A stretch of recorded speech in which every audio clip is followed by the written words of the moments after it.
Pravit ćemo dinstani kupus. Najprije ćemo staviti da se prodinsta jedna manja glavica luka i onda ćemo isečeni kupus i samo paradajza malo usipati. To bi bilo to.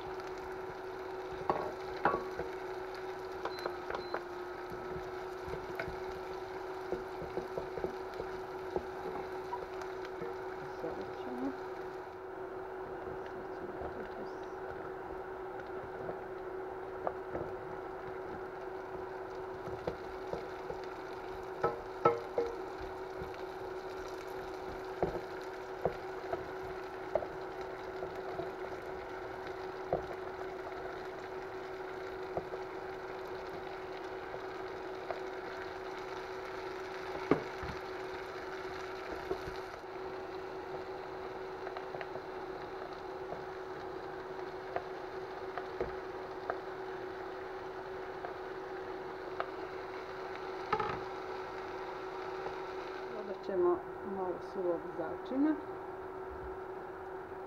bibera,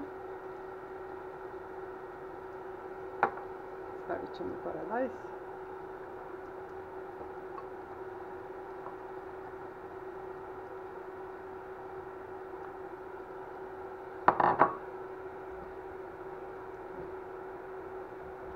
to je naš crveni kupus.